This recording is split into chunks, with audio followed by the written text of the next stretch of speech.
సామాజిక అధికారిక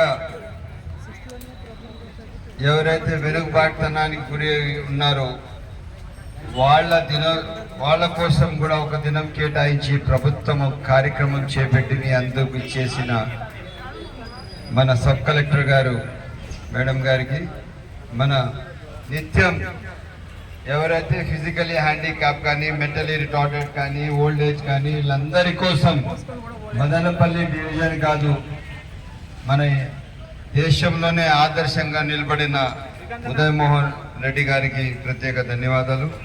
అదేవిధంగా మన స్టేట్ చైర్మన్ నారాయణ స్వామి గారు, అదేవిధంగా మన జిల్లా అధ్యక్షులు సుబ్రహ్మణ్య రెడ్డి గారు, అదేవిధంగా మన వెంకటేశ్వర స్వామి ఆలయ చైర్మన్ అన్న నవీన్ అన్న గారు, అదేవిధంగా దాడి శ్రీను గారు, శివకుమార్ గారు, సుబ్బారెడ్డి గారు, హెడ్ మాస్టర్ మౌలాలి, అదేవిధంగా మన రాధమ్మ, ఎక్స్ కౌన్సిలర్ పులి మహాలక్ష్మి, మంజు, శేఖర్, నాగమణి గారు, రెడ్డి రాయల్, ఇంకా చాలా మంది నాయకులు ఈరోజు జిల్లా నలుమూల నుంచి విచ్చేసిన దివ్యాంగుల సోదరుడి మనందరికీ పేరు పేరున నమస్కారాలు.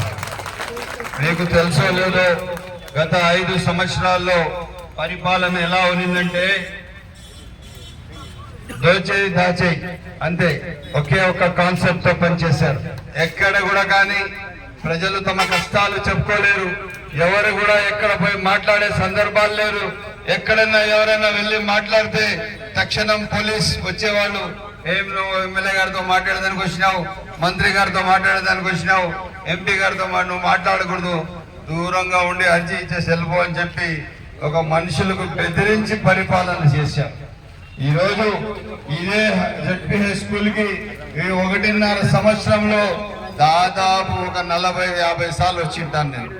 ఏ కాకుండా ప్రతి గ్రామం, ప్రతి ఊరు, ప్రతి వాడ, ప్రతి వార్డుకి నిత్యం ఈరోజు తెల్లవారు ఇప్పటికీ ఇది 11వ ప్రోగ్రాం. తెల్లవారి లేస్తే నిత్యం ప్రజల్లో ఉన్నాం, ప్రజా సమస్యల పైన పనిచేస్తున్నాము. దాదాపు ఇప్పుడు ఈ నెలలోనే 129 చెక్కులకి 1,80,00,000 రూపాయలు పంపిణీ చేస్తున్నాం. ఎక్కడ కూడా వెనకాడేది లేదు. సమస్యలు ఏ ఉన్నా దానికి ఏదో ఒక రూపంగా పరిష్కార మార్గంలో పెడతాము. ఈరోజు మదనపల్లి జిల్లా మన హక్కు. మదనపల్లికి 114 సంవత్సరాల ముందే జిల్లా రావాల్సింది. అటువంటి మదనపల్లికి పెద్దలు చంద్రబాబు నాయుడు గారు మాట ఇచ్చారు, జిల్లా ఇచ్చారు. అదే మాట అదే తీసుకురావడానికి 100 కిలోమీటర్ల పాదయాత్ర నేను చేయడం జరిగింది. ఇదే కాకుండా ఏ సందర్భంలో కూడా అసెంబ్లీ సాక్షిగా జిల్లా కోసం మాట్లాడడం జరిగింది. ఇదే కాకుండా ఈరోజు దివ్యాంగులు మీరు ఎక్కడ వెనకాడే అవసరం లేదు, ఎక్కడ కూడా మీరు బాధపడే అవసరం లేదు. మీ సమస్యలు ఏమున్నా తప్పకుండా పరిష్కరిస్తాము. ఇప్పుడు చాలా మందికి ఎవరెవరికి ఏదైతే రాలేదో, ఏదైనా వెహికల్ కానీ, అదే బ్యాటరీ వెహికల్ కానీ, ఇంకా ఇయరింగ్ కిట్స్ కానీ, నేను ఉదయ్ మోహన్ రెడ్డి గారి దగ్గర ఎప్పుడు నాకు ఏ అవసరం ఉన్నా కూడా ఫోన్ చేసి, మొన్న కూడా 4 ఇయరింగ్ ఎయిడ్స్ తెప్పించుకొని వాళ్ళకి కావాల్సిన మనుషులకి ఇవ్వడం జరిగింది.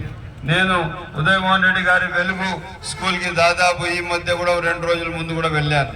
ఈరోజు మీకు తెలియజేసేది ఒకటి, సమస్యలు ఎవరైనా కానీ, దివ్యాంగులు కానీ, మహిళలు కానీ, ఎవరైనా ఓల్డేజ్ పెన్షన్లు కానీ, రోడ్లు కానీ, కాలువలు కానీ, ప్రతి సమస్యకు సమస్యగానే గుర్తిస్తాము. నిత్యం ప్రజల్లో ఉన్నాము, ఉంటాము. ప్రజా సమస్యలు పరిష్కారం చేస్తాము. సకాలంలో ఒక మంచి పరిపాలన ఇస్తాము. పరిపాలన దక్షత మా బాధ్యత అని చెప్పి తెలియజేస్తున్నాం. ఎక్కడ ఏ సందర్భమా కానీ నిత్యం ప్రజల కోసం ఉన్నాము, ఉంటాము. మంచి పరిపాలన కల్పించడం మన బాధ్యత. ఎక్కడైనా అధికార యంత్రాంగంలో సమస్యలుంటే దానికి కూడా పరిష్కారం చేస్తాము. ఏ ఒక్కరికి కూడా ఎక్కడేమి వదిలేది లేదు. డిపార్ట్మెంట్ కానీ, అడ్మినిస్ట్రేషన్ కానీ స్టేట్నింగ్ చేసే బాధ్యత పాలకులుగా మా బాధ్యత. తప్పకుండా అందరికీ సకాలంలో అందుబాటు ఉంటాము. ఈ రోజు దివ్యాంగుల దినోత్సవ సందర్భమున మొన్న ఇంటర్నేషనల్ దివ్యాంగుల దినోత్సవం మా ఇంటి దగ్గర వచ్చి మా సుబ్రహ్మణ్య రెడ్డి గారు, అదే విధంగా మా స్టేట్ కోఆర్డినేటర్లు అందరూ వచ్చి నాతో కలిసి ఆ కార్యక్రమం చేశారు. నేను వీళ్ళందరికీ ప్రత్యేక ధన్యవాదాలు తెలుపుతున్నాను. ఎప్పుడు కూడా కానీ, ఏ సందర్భంలో కూడా కానీ మీరు ఏ ఒక్కరు నిరాశపడే అవసరం లేదు. ఈ ప్రభుత్వం మీది.